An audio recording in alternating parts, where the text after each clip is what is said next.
Assalamualaikum warahmatullahi wabarakatuh.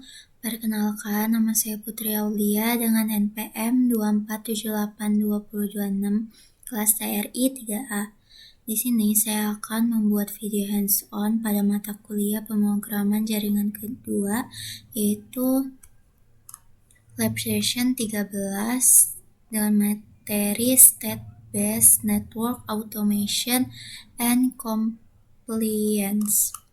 Jadi pada Lab Session 13 ini memiliki tujuan. Yang pertama, mahasiswa memahami konsep Desired State dalam automasi jaringan dan bagaimana menerapkannya menggunakan Ansible. Yang kedua, mahasiswa mampu melakukan deployment konfigurasi secara deklaratif pada perangkat jaringan, VLAN, dan interface. Yang ketiga, mahasiswa dapat melakukan pengambilan aktual state perangkat menggunakan Ansible Facts. Yang keempat, mahasiswa mampu menyusun dan menjalankan skrip compliance untuk membandingkan desired state dengan kondisi aktual perangkat. Yang kelima, yaitu mahasiswa dapat menghasilkan laporan compliance yang menunjukkan kesesuaian konfigurasi serta analisis perbedaan yang ditemukan. Jadi pada video Lab Session 13 ini, di mana video ini akan menampilkan, menjelaskan, dan menjalankan setiap skrip yang digunakan. Di sini ada beberapa skrip, yaitu ada inventory.yaml, desired state YAML, deploy config YAML, gather facts YAML, dan check compliance YAML. Nah, langsung saja di sini pada langkah pertama yaitu menyiapkan topologi. Jadi di sini diminta untuk membuat lab baru dan membangun topologi seperti pada gambar di samping. Nah, di sini saya telah membuatnya. Lalu setelah sudah membangun topologi seperti ini, di sini kita diminta untuk mengeset IP dari semua device termasuk Docker atau NAC menggunakan DHCP. Nah, pada Ethernet switch ini tidak perlu dikonfig karena fungsinya itu hanya sebagai bridging antar node. Lalu memastikan semua perangkat kecuali Ether channel ini memiliki IP yang valid dan dapat di-ping atau SSH. Nah, di sini saya telah mempunyai IP-nya yang telah didapat dari DHCP. Di sini kita coba ngeping 10.0.1.37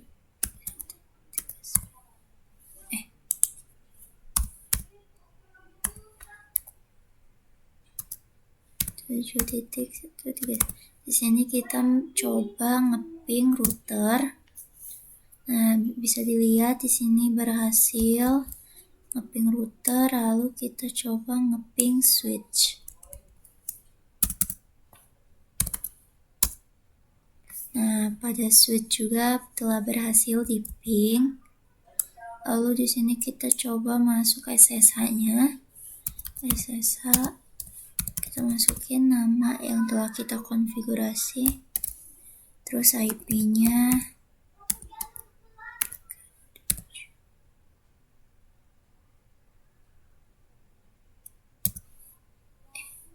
jadi 7139. Kita masukin password. Nah, di sini telah berhasil masuk pada SSH router 1. Lalu di sini kita coba pada switch 1.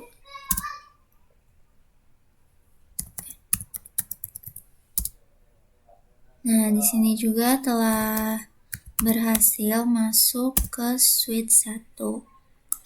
Lalu langsung saja ke langkah kedua, yaitu inventory, perangkat, dan desired state. Jadi pada langkah kedua ini, di sini kita tuh akan membuat file inventory yang berisi daftar switch dan router pada topologi yang telah dibuat. Dan di file inventory ini, daftar switch dan routernya itu akan di-manage. Lalu di sini kita juga membuat file YAML dengan nama desired state YAML yang berisikan 2 VLAN ID yang akan dibuat pada switch. Lalu 1 loopback interface yang aktif di router. Nah, di sini untuk VLAN ID-nya dan nama loopback-nya itu menggunakan 2 digit terakhir dan 4 digit terakhir dari NPM. Di sini kita coba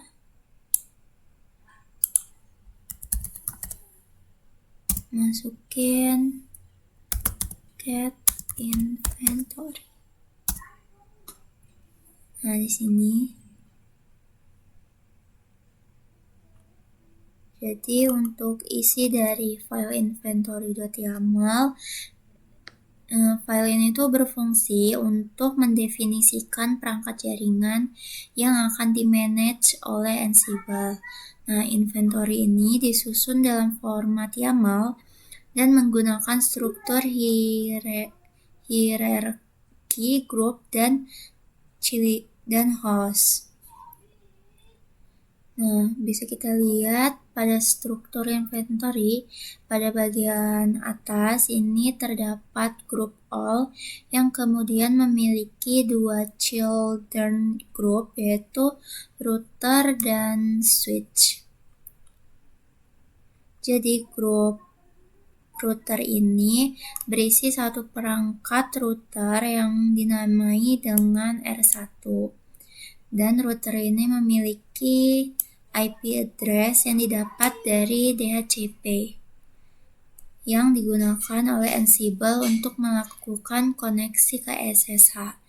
Nah, di sini ada Ansible usernya, terus password, terus ada networknya, terus connectionnya itu kemana.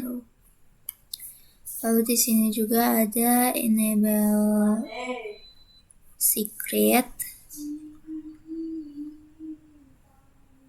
Jadi Ansible ini menggunakan user yang telah dikonfigurasi dan password yang telah dikonfigurasi.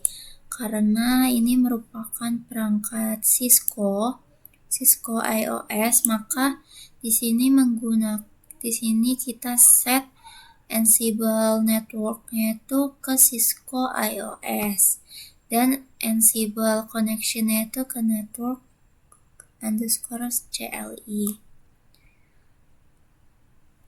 Lalu untuk menjalankan perintah konfigurasi, Ansible ini membutuhkan akses privilege mode.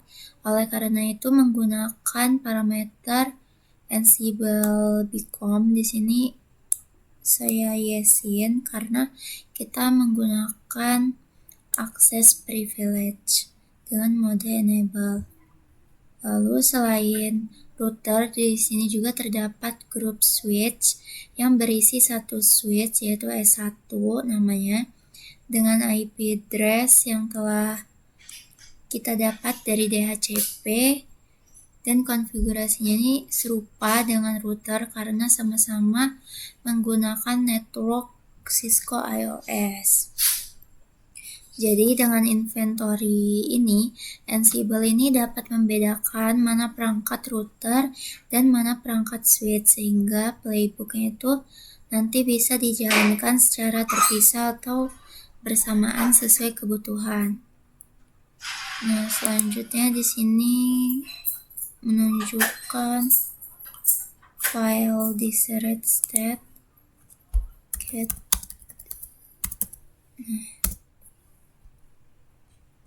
Jadi ini isi dari file desired _state YAML yang dimana file ini itu berisi kondisi jaringan yang harus dipenuhi oleh router maupun switch. Jadi pendekatan ini menggunakan state-based automation yang dimana di sini tuh fokusnya tuh pada perintah CLI, tetapi tidak fokus pada perintah CLI, tetapi pada hasil akhir konfigurasi. Nah, bisa kita lihat pada bagian pertama ini terdapat hostname yang dimana ini tuh menentukan bahwa hostname router R1 itu harus bernama R1. Dan pada hostname switch 1 itu juga harus bernama S1. Nah, data hostname ini itu akan digunakan oleh script compliance untuk memastikan bahwa perangkatnya ini tidak berubah atau mengalami state drive. Lalu selanjutnya itu pada bagian switch. Nah, di sini kita menentukan VLAN ID-nya sesuai NPM kita yang dimana ini akan dikonfigurasi dan harus ada pada switch.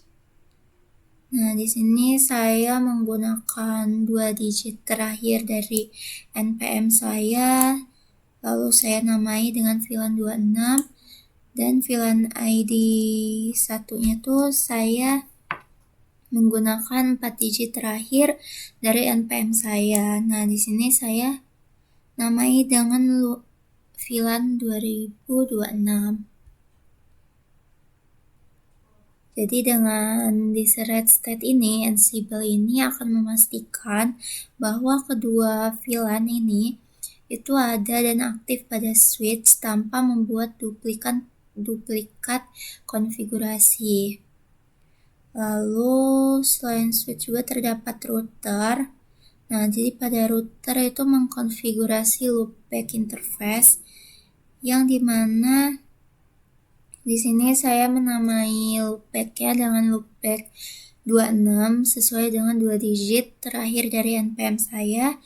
Dan di sini juga terdapat IP address dari loopback-nya. Di sini saya menggunakan IP-nya itu 10.26.26.26.26/32.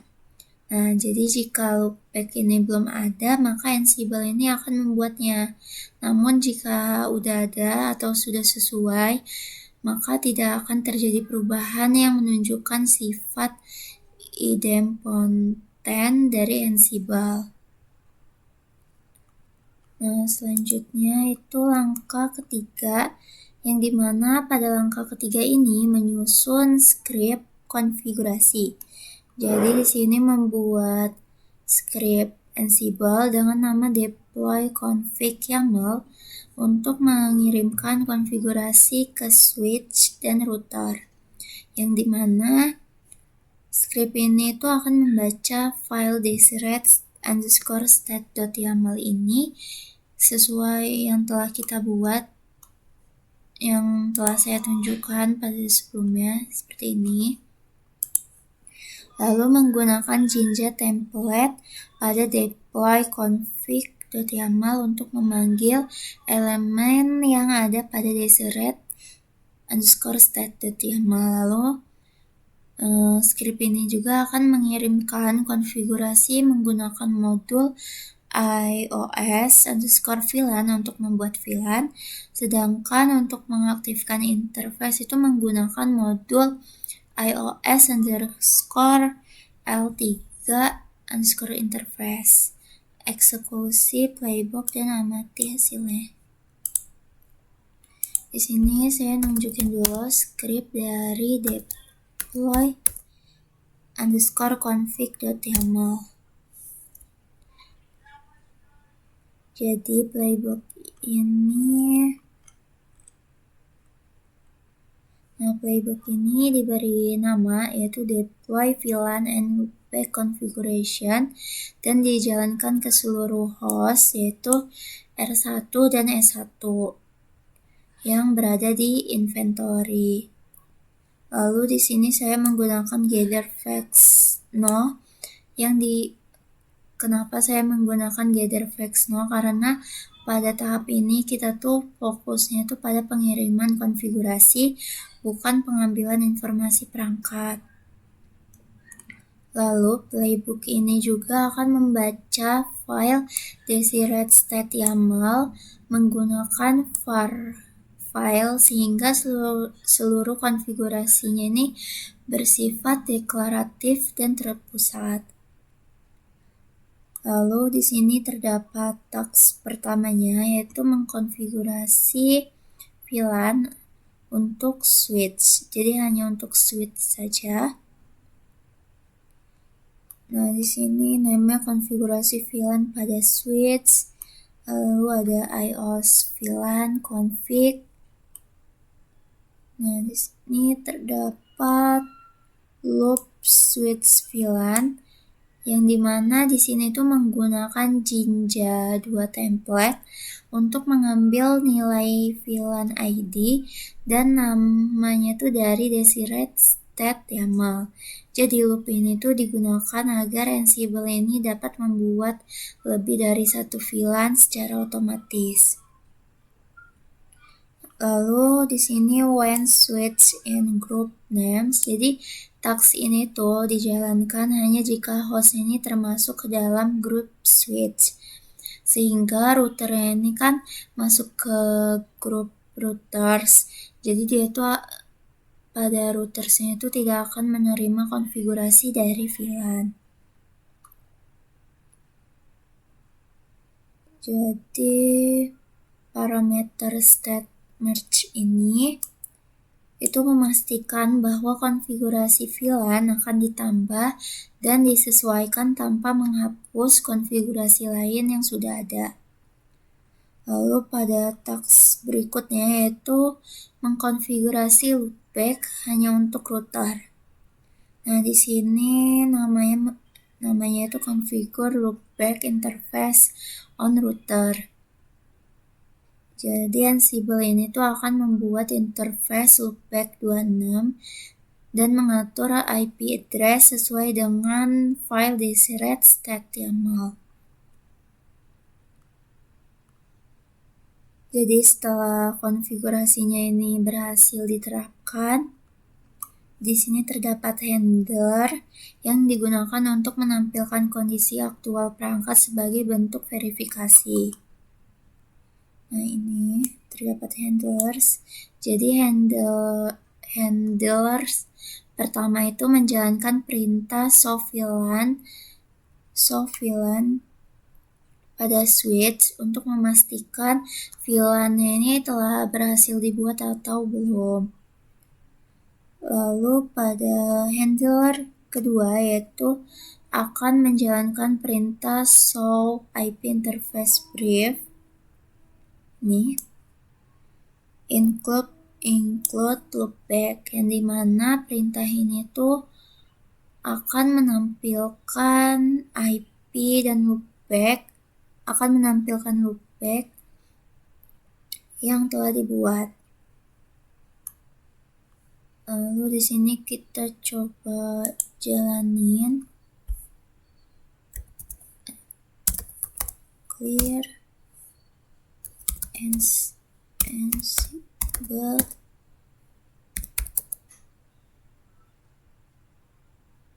playbook min inventory YAML deploy _config.yaml. Di sini kita jalanin playbooknya.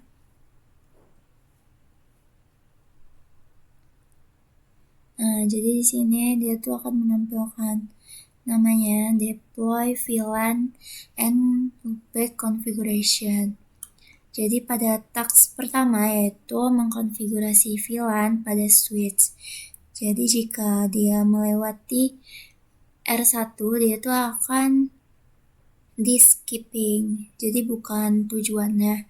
Nah, tujuannya tuh pada S1. Nah, dia sudah oke, berarti dia sesuai dengan tujuan yaitu switch. Lalu pada task kedua yaitu mengkonfigurasi loopback interface pada router. Nah, pada S1 itu bukan tujuannya. Nah, di sini pada R1 sudah oke, yang dimana menunjukkan bahwa router R1 ini merupakan tujuan dari konfigurasi loopback interface. Lalu di sini change-nya itu 0 karena saya sebelumnya itu telah menjalankan playbooknya. Seharusnya ketika pertama kali kita menjalankan playbook ini, itu akan menampilkan change 1 yang dimana artinya itu konfigurasi VLAN dan loopback-nya ini baru saja diterapkan atau ditambah. Sedangkan kalau change-nya 0 atau oke seperti ini, dia tuh menunjukkan bahwa konfigurasinya ini sudah sesuai dengan desired state yang pada ini. Jadi sudah sesuai, jadi dia tuh tidak akan melakukan konfigurasi ulang. Lalu selanjutnya, nah ini ada pengertian Jinja. Jadi Jinja ini merupakan salah satu cara membuat konten dinamis pada Python. Jadi pada file YAML Jinja 2 ini dimulai dengan kutip 2 dan double parent tense, lalu diisi dengan variabel list atau dictionary yang dispesifikasikan dalam file yang dibaca. Selanjutnya langkah keempat yaitu post-state, kondisi aktual perangkat. Jadi di sini tuh membuat Ansible playbook untuk menarik informasi hostname, version, dan serial number menggunakan modul iOS_facts. Lalu playbook ini juga akan menjalankan show VLAN brief pada switch, lalu show IP interface brief pada router, dan menyimpan keluarannya itu di atas ke dalam file. Ini nama hostname-nya terus underscore facts.json. Jadi filenya itu disimpan ke JSON. Di sini saya tunjukin untuk gather facts-nya. Clear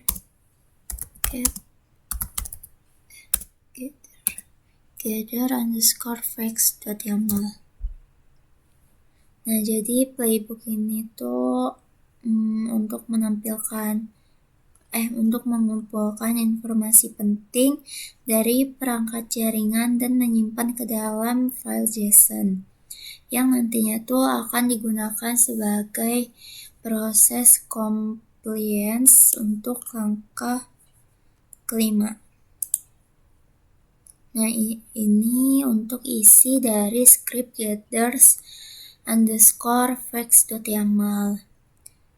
Jadi pada task pertama itu di sini dia itu akan menggunakan modul iOS facts untuk mengambil informasi dasar perangkat seperti hostname, versi iOS, dan serial number-nya. Nah, di sini lalu yang dimana informasi yang diambil dari iOS facts ini itu informasi penting untuk memastikan bahwa Ansible ini terhubung ke perangkat yang benar dan untuk memvalidasi identitas perangkat pada proses compliance. Lalu pada task berikutnya yaitu di sini terdapat show VLAN brief untuk melihat kondisi VLAN-nya saat ini. Jadi di sini terdapat when switch in group name. Jadi task ini tuh dijalankan pada host yang termasuk group switch, sehingga routernya itu tidak ikut mengeksekusi perintah show VLAN brief. Nah, di sini perintah untuk router yaitu show IP interface brief. Yang dimana nih, jadi ketika dia termasuk grup router, dia itu akan menjalankan show IP interface brief untuk melihat interface dan loopback-nya.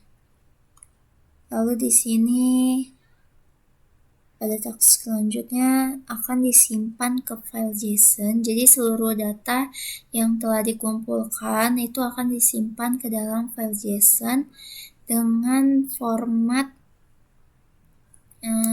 seperti ini. Nama hostname _facts.json. Nah, jadi pada bagian ini menggunakan Jinja 2 template untuk memasukkan data yang berbeda antara router dan switch ke dalam file JSON yang sama, namun dengan konten yang disesuaikan. Di sini kita coba jalanin.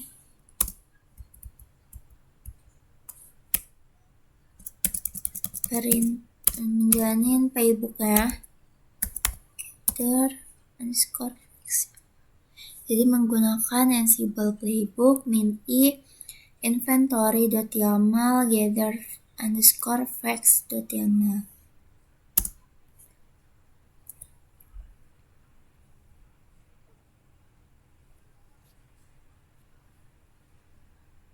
Nah, di sini dia tuh akan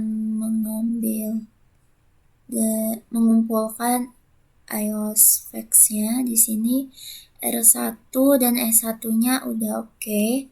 Lalu di sini akan menjalankan soft-VLAN brief pada switch. Jadi R1-nya ini di skip. Lalu S1-nya ini sudah oke. Lalu untuk task selanjutnya menjalankan perintah show IP interface brief pada router. Nah, S1-nya ini di skip. Untuk R1-nya sudah oke. Lalu di sini setelah playbooknya dijalankan, bisa kita lihat di sini task selanjutnya itu Ansible ini berhasil membuat atau menyimpan file ke R1 dan S1. Nah, di sini change-nya 0 karena sebelumnya saya sudah menjalankan playbooknya.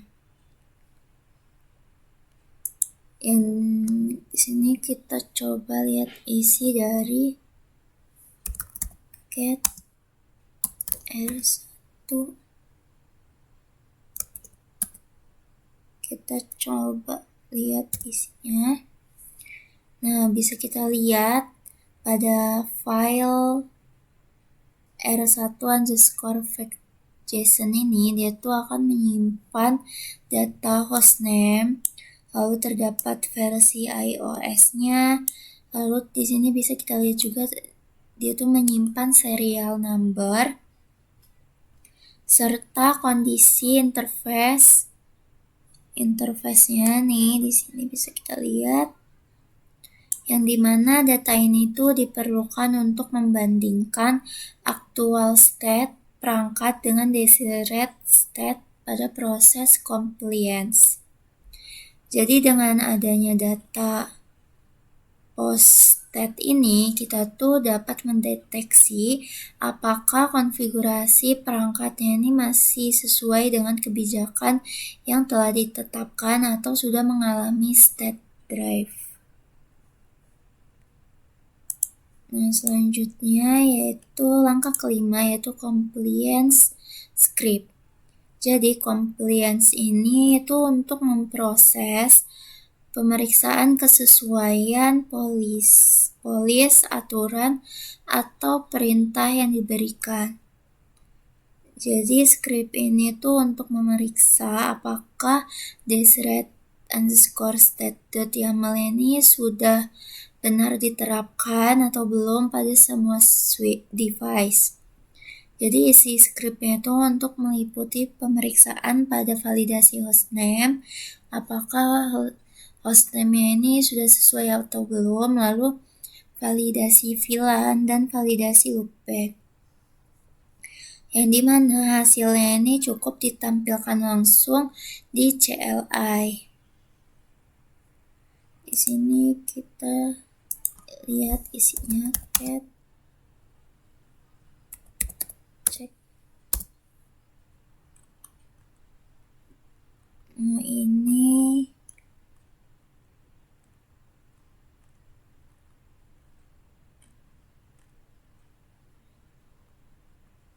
Ini isi dari script check compliance.yaml yang dimana tujuannya ini sudah saya sebutkan, yaitu untuk memeriksa apakah desired state-nya ini sudah benar atau belum. Nah, bisa kita lihat di sini. Jadi pada bagian pertama, task pertama yaitu Ansible ini akan mengambil informasi perangkat menggunakan iOS facts yang akan digunakan sebagai data pembanding. Nah, task selanjutnya yaitu memvalidasi hostname, apakah name-nya ini sudah sesuai atau belum. Jadi jika hostname perangkatnya sesuai dengan inventory, maka Ansible ini akan menampilkan pesan hostname oke. Tetapi jika hostname ini berbeda atau nggak sesuai, Ansible ini akan menampilkan pesan error yang menunjukkan adanya state drive. Lalu selanjutnya itu memvalidasi VLAN. Jadi khusus untuk switch, di sini dia tuh akan menjalankan perintah VLAN brief yang dimana outputnya itu diproses menggunakan regular expression untuk mengambil VLAN ID secara presisi sehingga VLAN 26 dan VLAN 2026 ini tidak tertukar. Jadi jika VLAN ini tidak ditemukan sesuai dengan file desired state.yaml, Ansible ini akan menampilkan pesan found. Nah, sebaliknya jika dia tuh tidak sesuai, dia tuh akan menampilkan pesan not found. Lalu task selanjutnya itu memvalidasi loopback khusus router. Jadi compliance juga ini dilakukan pada router dengan memeriksa keberadaan loopback interface. Lalu di sini menjalankan perintah show IP interface brief. Jadi Ansible itu akan memeriksa apakah nama loopback dan alamat IP-nya ini yang ditentukan di desired state-nya itu benar muncul pada kondisi aktual router. Nah, jika loopback-nya ini tidak ditemukan, Ansible ini akan menampilkan pesan error yang menunjukkan konfigurasinya itu tidak sesuai. Di sini kita jalanin Ansible min-i inventory check underscore compliance.yaml.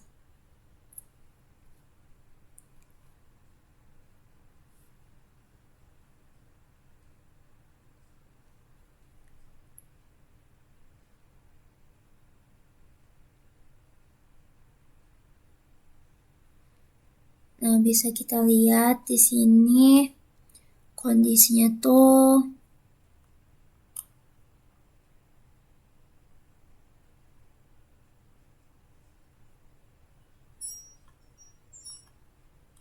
sudah sesuai. Jadi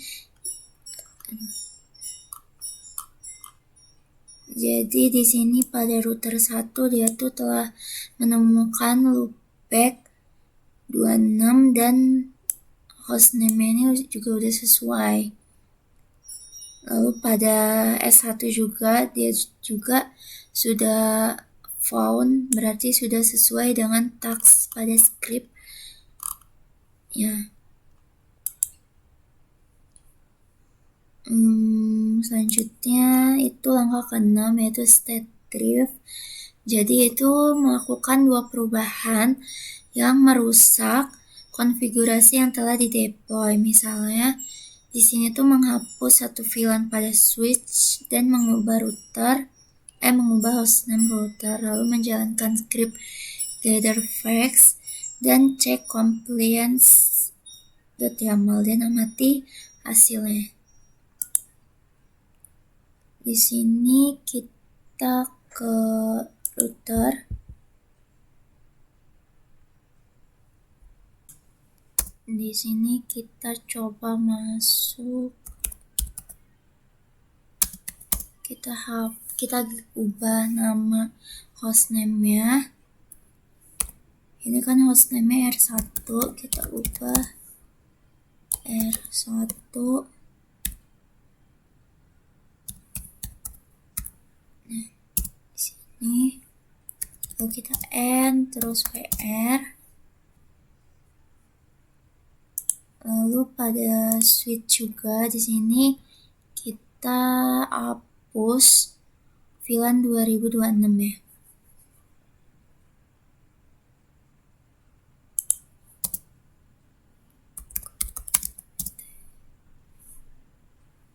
No VLAN 2026. Di sini kita N, jangan lupa WR.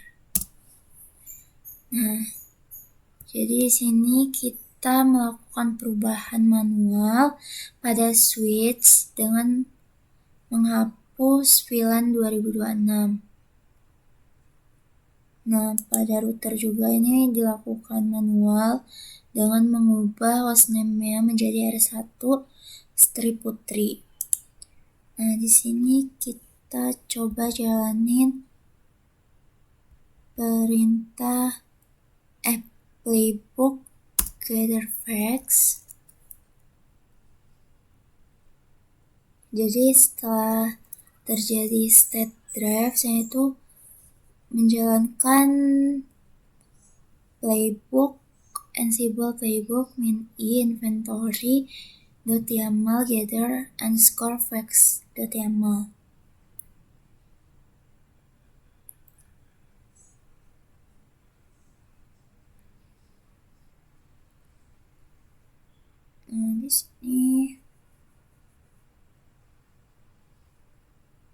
Nah, di sini terjadi perubahan pada bagian untuk menyimpan ke file JSON. Nah, di sini change 1 berarti terjadi perubahan. Lalu di sini kita coba jalanin print playbook check compliance.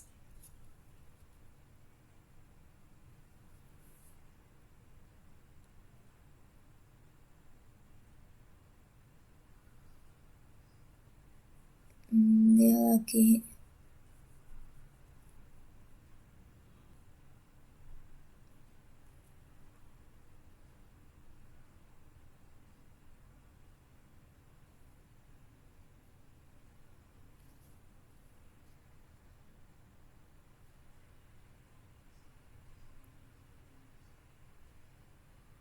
Nah, bisa kita lihat di sini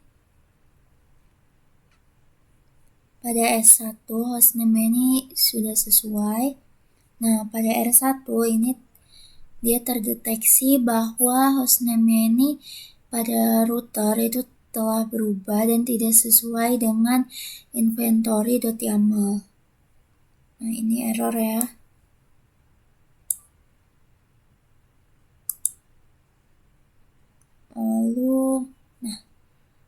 Lalu pada switch 1 Ansible juga mendeteksi bahwa VLAN 2026 ini tidak ditemukan pada switch yang menunjukkan adanya state drift. Jadi hasil ini tuh menunjukkan bahwa compliance script ini berhasil mendeteksi perubahan konfigurasi manual. Nah, pesan error yang ditampilkan pada Ansible itu mempermudah identifikasi bagian konfigurasi yang mengalami drift. Lanjutnya, mungkin segitu aja video hands-on dari saya. Apabila ada kesalahan, saya mohon maaf. Wabillahi taufiq wal hidayah. Wassalamualaikum warahmatullahi wabarakatuh.